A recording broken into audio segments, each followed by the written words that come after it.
The North Shore of Minnesota is home to one of Lake Superior's most beautiful landmarks.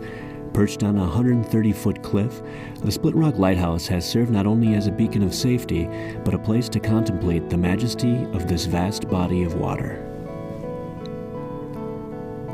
The site has been restored to its 1920s appearance and will be celebrating its 100th anniversary.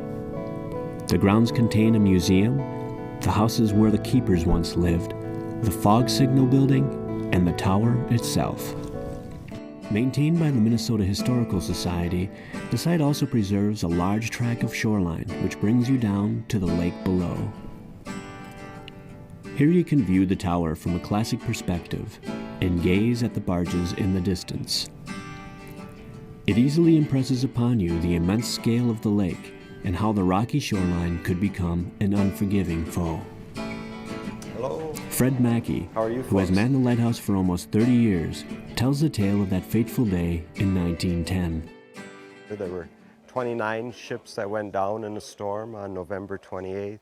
But because of that, the Lake Carriers Association, which was a group of ship captains traveling the lake, hauling the iron ore, petitioned the federal government for lighthouses to be built, and they specifically asked for one to be built here. And that's what rotates Inside, the you get a lens. chance It to works see like how an an ingenious old-fashioned clockwork grandfather's mechanism clock. spins the There's lens 250 and learn, pounds in of fascinating cast iron detail, weight. just how the lighthouse operated.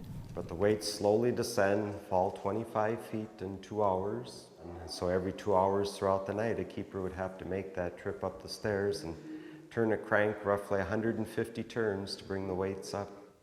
Throughout the night for 30 years before electricity came, no matter what the weather, the light would be lit. But for the first 30 years, it was a pressurized kerosene lamp. It would burn about 2 gallons of kerosene each night. Fishermen off Grand Marais said they could see the light as far away as there, and that's more than 60 miles. Now a popular scuba diving site, the shipwreck Madeira sunk just within view of where the tower now stands. Well, Madeira that night of November 28th, 1905 was being used as a tow barge, and it was being pulled by the Edenborn down the shore, and they basically got lost on the lake. And the Madeira was left to flounder out here on Gold Rock Point, able to scamper their way on up to the top, and one was lost to the lake. 13 degrees below zero that night. Very difficult time for them. For over 50 years, the Split Rock Lighthouse helped ships safely navigate the icy waters of Superior.